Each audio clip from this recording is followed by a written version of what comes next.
অনেক গরিব সাহাবীদেরকে নির্যাতন করেছে। কেন? শুধুমাত্র কালিমার স্বীকৃতি দেওয়ার কারণে। কালিমার কি দেওয়ার কারণে? স্বীকৃতি দেওয়ার কারণে। এরপরে নবী কারীম সাল্লাল্লাহু আলাইহি ওয়াসাল্লামের কাছে এসে অনেক লোকেরা ইসলাম ধর্ম গ্রহণ করেছে। তাদেরকে যখন এইভাবে নির্যাতন করতেছে, তারা আর নির্যাতন সহ্য করতে পারতেছে না। এবার তারা বিশ্ব নবী মুহাম্মদ সাল্লাল্লাহু আলাইহি ওয়াসাল্লামের কাছে এসে বলল, ইয়া রাসূলুল্লাহ, আমরা তো কাফেরের নির্যাতন আর সহ্য করতে পারতেছি না। আপনি যদি বলেন আমরা এখান থেকে হিজরত করে অন্য রাষ্ট্রে চলে যেতে চাই। সুবহানাল্লাহ। তারা বলছে আমাদের উপরে যে নির্যাতন করতেছে আমরা এগুলা সহ্য করতে আর পারতেছি না। ইয়া রাসূলুল্লাহ, আপনি যদি আমাদেরকে অনুমতি দেন আমরা এখান থেকে হিজরত করতে চাই। আল্লাহু আকবার। রাসূল সাল্লাল্লাহু আলাইহি ওয়াসাল্লাম চিন্তা করলেন, আসলে তো নির্যাতন হচ্ছে। আসলে কি হচ্ছে? নির্যাতন হচ্ছে। রাসূল সাল্লাল্লাহু আলাইহি ওয়াসাল্লাম এটা বলে নাই তোমরা এখানে থাকো, আমি হিজরত করি, তোমরা পরে আসো। রাসূল এটা বলে নাই আমি আগে চলে যাই, তোমরা পরে আসিও, এই কথা বলে নাই। রাসূল বলছে তোমরা হিজরত করতে যদি চাও তোমরা আবিসিনিয়ার মধ্যে হিজরত করো। আবিসিনিয়া নামক একটা কি আছে, রাষ্ট্র আছে। তোমরা সেখানে কি করো? হিজরত করো। আমার জানা মতো আবিসিনিয়ার যে একজন বাদশা আছে, বাদশা নাজ্জাশী, তিনি একজন ভালো মানুষ। তিনি, আমার মনের মধ্যে বিশ্বাস, তিনি তোমাদের উপর নির্যাতন করবে না। আল্লাহু আকবার। রাসূল সাল্লাল্লাহু আলাইহি ওয়াসাল্লাম তাদেরকে হিজরত করার জন্য অর্ডার দিলাম। বলতেছে তোমরা আবিসিনিয়ার মধ্যে হিজরত করো। আবিসিনিয়ার বাদশা খুব ভালো মানুষ। তখন তাদের হিজরতকারী মানুষের সংখ্যা ছিল 15 জন। কয়জন? 15 জন। এটা ইসলামের মধ্যে প্রথম হিজরতকারী দল। 15 জনের মধ্যে 11 জন ছিল পুরুষ আর 7 জন ছিল নারী। 7 জন ছিল কি? নারী। তারা হিজরত করতেছে, আবিসিনিয়ায় চলে গেল হিজরত করে। এরপরে আরো কিছু লোক হিজরত করে আবিসিনিয়ার মধ্যে চলে গেল। ওখানে হিজরতকারীর সংখ্যা হয়ে গেল 101 জন। 100 কয়জন? 101 জন হিজরত করেছে। এখন মক্কার মধ্যে আরো ইসলাম ধর্ম গ্রহণকারী রাসূল সহ আরো 40 জন রয়ে গেছে। কয়জন? 40 জন রয়ে গেছে। কেমন রাসূল দেখেন, নিজের চিন্তা করে নাই, বলছে আগে তোমাদের জীবনটা রক্ষা করো। সুবহানাল্লাহ। এমন নেতা আমাদের নেতা। আমরা যেগুলা পাই, কর্মীরা শুধু মাঠের মতো মাইক গায়, নেতারা শুধু বসে বসে দেখে অনলাইনে অমুক জায়গায় আন্দোলন হচ্ছে, অমুক জায়গার মধ্যে মারামারি হচ্ছে, 10 জন আহত, 5 জন নিহত, এরকম খবর আছে না? নেই? আছে। কিন্তু আপনার আমার নবী এমন কোন নেতা নয়, নিজে বলেছে মারলে আমাকে মারবে, তোমরা আগে নিজের জীবনকে রক্ষা করো, হিজরত করে তোমরা অন্য রাষ্ট্রে চলে যাও। সুবহানাল্লাহ। আবিসিনিয়ার মধ্যে যখন 101 জন লোক হিজরত করেছে, তখন মক্কার মধ্যে মানুষের বসবাস ছিল কম। মানুষের বসবাস ছিল কম। আচ্ছা, এখানে আমরা যদি ধরেন 50 জন মানুষ আছে, এখান থেকে যদি 20 জন মানুষ অন্য মসজিদে চলে যায়, তাহলে সবাই তো আমরা বলবো অমুক লোক কোথায়, উনি তো গত সপ্তাহ মসজিদে এসেছিল, আজকে এখানে নাই। চিন্তা করে কি না? করে।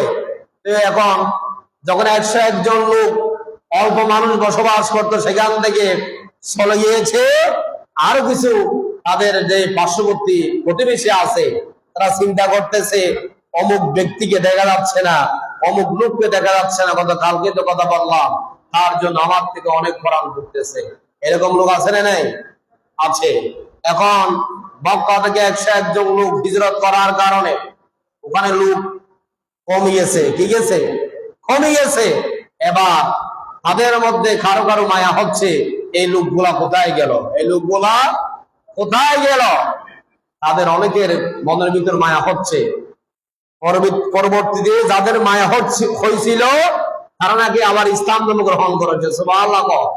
যাদের ভিতরে মায়া হয়েছিল তারা কি করেছে? ইসলাম ধর্ম গ্রহণ করেছে। মক্কার মধ্যে যারা কাফের আছে তারা সবাই দারুন নদওয়ার মধ্যে বৈঠক বসলো কোথায়?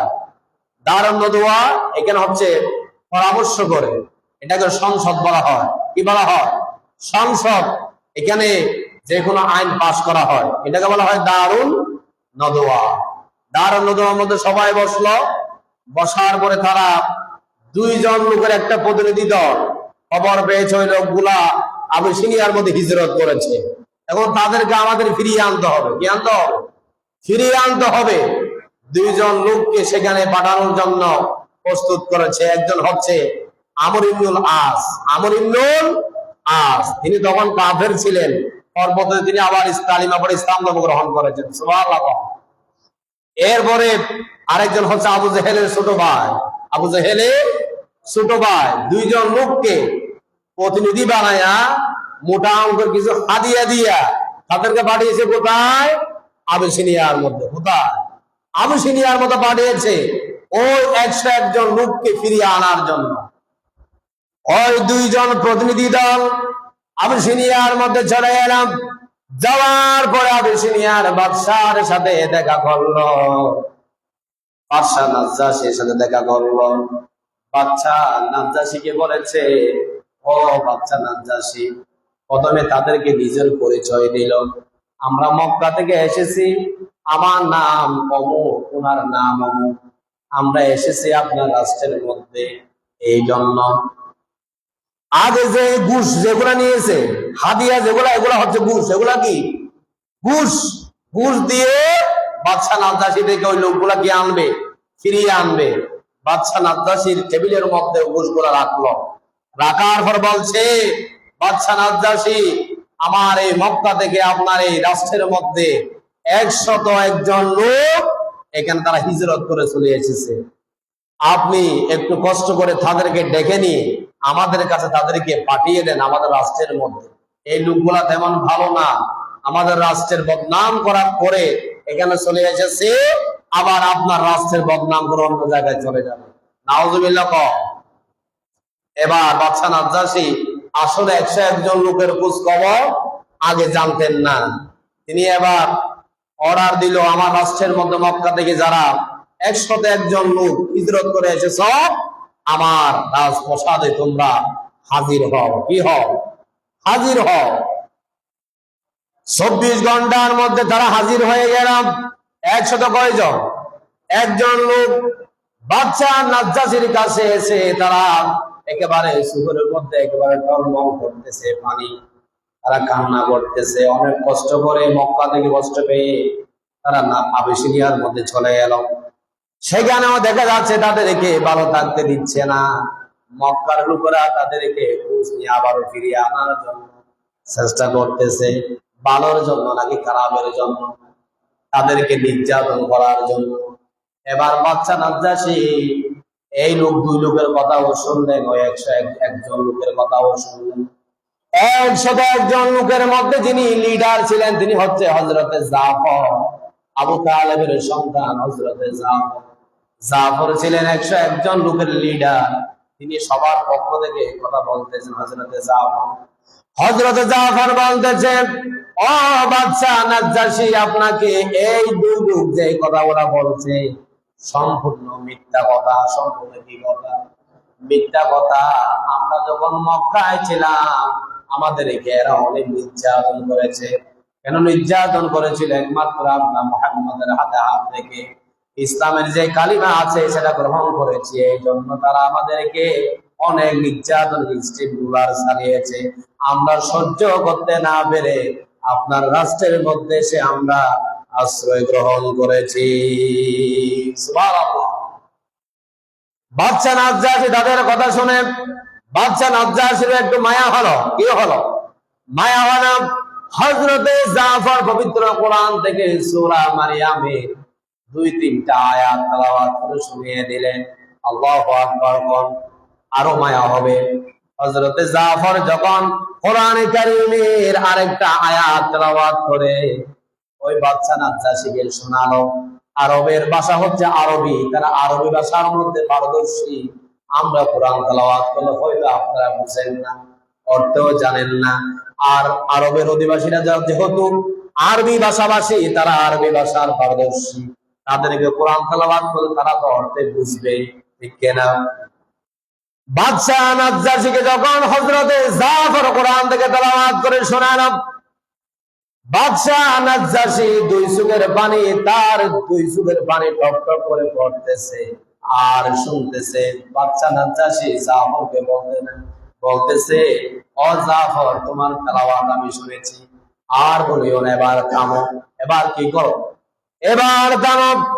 আমি রাষ্ট্রপ্রধান হওয়ার পর থেকে এই কোরআন এইভাবে আমি কোরআন শরীফের আয়াত কোনদিন শুনি নাই। আর তখনই কোন রাষ্ট্রপ্রধানের কাছে ওই প্রথমে কোরআন শরীফ তেলাওয়াত করে শোনানো হয়েছিল। সুবহানাল্লাহ।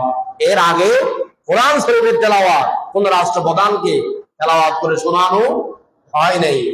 বাদশাহ নাজ্জাশী কোরআনের তেলাওয়াত শুনে তার অন্তরটা আরো নরম হয়ে গেল, আরো দয়া চলে আসলো 101 জন লোকের প্রতি। এবার বলছে, ও বাদশাহ নাজ্জাশী, ও মক্কা থেকে আসা 2 জন লোক, তোমাদের হাদিয়া তোমরা নাও। তোমাদের যে ঘুষগুলা তোমরা আমাকে দিয়েছো, এই ঘুষগুলা আমি গ্রহণ করব না, এটা তোমাদের কাছে নিয়ে যাও। আমি 101 জন লোককে তোমাদের কাছে আমি বাদশাহ নাজ্জাশী দিতে পারি না। আল্লাহু আকবার। বাদশাহ নাজ্জাশী বলছে, তোমরা তো হাইওয়ানের চেয়ে আরো খারাপ, তোমরা এদের সাথে যেভাবে জুলুম করেছ, যা শুনেছি, এটা তো মানুষের উপরে মানুষ জুলুম করতে পারে না, তোমরা এদেরকে নিয়ে আরো নির্যাতন করবা। আমি বাদশাহ নাজ্জাশী 101 জন লোককে তোমাদের হাতে তুলে দিতে পারি না, তোমাদের ঘুষগুলা নিয়ে তোমরা চলে যাও। 101 জন লোক আজকে থেকে আমার রাষ্ট্রের মেহমান হিসাবে তারা আমার রাষ্ট্রে থাকবে। সুবহানাল্লাহ। তাদের সম্মান আরো বাড়ছে নাকি কমছে? মক্কা থেকে 2 জন লোক যাওয়ার কারণে তাদের সম্মান কি বেড়েছে নাকি কমেছে? আরো বেড়ে গিয়েছে। হয়তো ওই 2 জন লোক যদি না যেত, বাদশাহ নাজ্জাশী তাদের খোঁজ খবর নিতেন না। 2 জন লোক যাওয়ার কারণে তাদের সম্মান আরো বৃদ্ধি পেল। সুবহানাল্লাহ বলবেন না?